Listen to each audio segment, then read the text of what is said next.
Like everyone. I'm Joanna from Britflix. Perfect. And I'm interviewing Stephen and Tony. Hello. So, good morning, gentlemen. Right, okay. Without giving too much away, tell me about the film. Do you know anything about the film? Which film? Looks like you had a really great time. Listen, I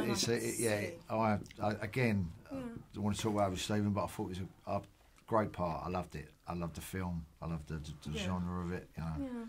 Yeah. But it's as much as it's violent, it's got a moral to it. So yeah, and some comedy. Yeah. I had to admit. Yeah, it's fun in parts. I had to admit, you both pulled off this kind of old school call, and it's good to see. I had to admit, it for me, I guess, because I've been kind of used to seeing gangster film, British gangster films, which we do very well. Yeah. I've seen you a number of times, reviewed a few of your films recently. It's been good to watch, and I'm also a fan of yours, naturally. And it was kind of ironic seeing that you've been in The Saint previously, and The Saint? you were in The Saint, 1969. Did you see that? You'd be surprised. I'm a fan of The Saint. How's that? The Saint. You were in an episode of The Saint before. Was he a sinner or was he a saint in it though? What was it? Easy, tough question. Can't even remember. How about 1969. Well, you know, you're just there. Yeah, Roger. That was. Yeah, with Roger. Yes, you're just there really as a kind of background decoration, like window dressing. So you're not really in it. You're just there as a body fitting a suit. That's all you do. But I'm gonna look for that now. Can you see it on YouTube? Is it anywhere? What can I say? I'm a fan. I grew up watching a lot of really great stuff. Yeah. So I was really like privileged. The Saint. That's what I was brought up on the Saint. That's what she mentions. No, I can't help it. I just noticed. I was like, hold on a minute. I remember you were in Saint, and so was Ian Uncle. Oh, there we go. Yeah. So it just happened to. Well, you can look up anything on the internet and so you were in this. No. Means nothing. In fact, means less than nothing. Did you get paid for it though? Yeah. Well, you know, at the time, you just get your lunch money more or less, and maybe no residuals. Tube fare home. No residuals. tube fare home. It's good lunch money when you look back and you say it's an iconic show like that. It's good lunch money as far as I'm concerned, but that's my opinion. But it wasn't a film; it was just a TV episode where they churn them out like on a kind of machine, you know. Are the machines that make spam patties. No, you make me feel hungry now. Didn't eat my breakfast coming in. So what attracted you to the project? Because it's... Money. Well, yeah. The phone call and the money. The phone call and the money. Nothing attracts actors except the phone call and the money. What attracts them is the ability to get out of the house, away from the wife for a couple of days. Beat up some and, kids. do a little bit of action, and that's all. The script is the last thing that attracts you. But didn't you enjoy clumping that when you walked through it? I bet you did, didn't you? Who bosh when you done the kid? When she's being raped and you walk over and you give it to him. Oh, yeah, it was all right. It was okay.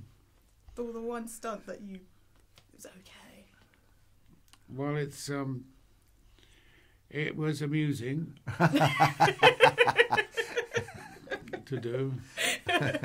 It's those cracks that you fall into in a long career when you have your goal, your ambition, your ideals, and then they're like great giant paving stones walking from one thing to another, but in between those paving stones are cracks, like those cracks in the street where you get the leaves fall in and the kind of the bits of snot and dog shit. But let me add, sometimes in those filthy, stinking cracks with dog and cat shit that you slide into, there can be some very good stuff.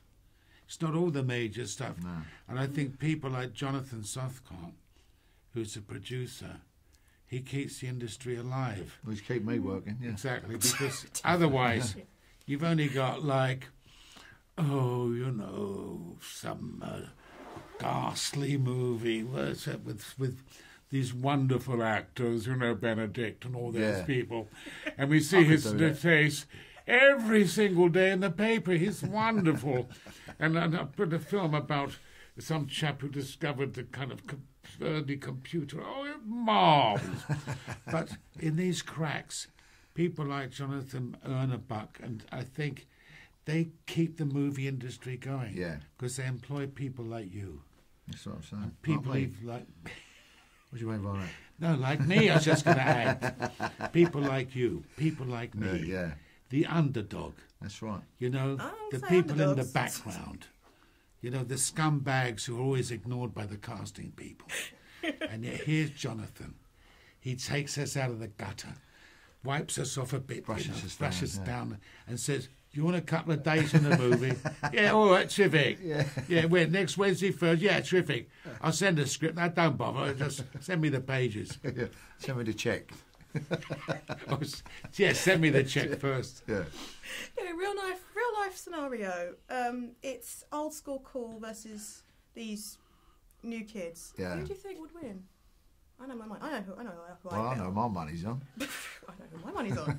I saw the knife. I saw the sword. Sorry, I know who my money was on. Well, in the film, there is a bit of an age gap for me and the other fellas. I'm like the apprentice. Like you said, the youngster. Yeah. So, who would you say would win in reality? Again, win what? Be us. It would if it was an actual turf war. You would say.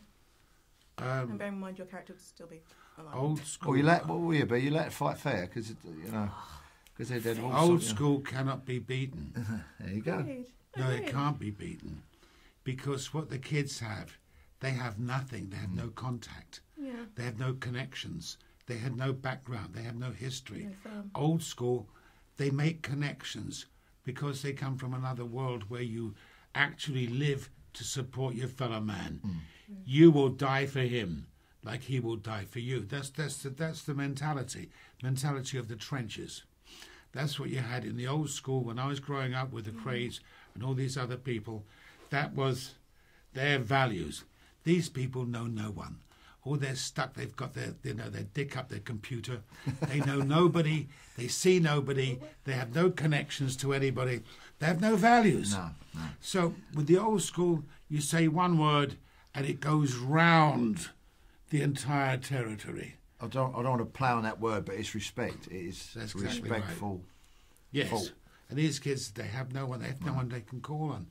They're spineless, gutless. Yeah, they're pack mentality. I want to see this in real life now. Not that I'm actually encouraging that, but thank you very, very much. That was really, really terrific. Good. Thank Glad you. you enjoyed it.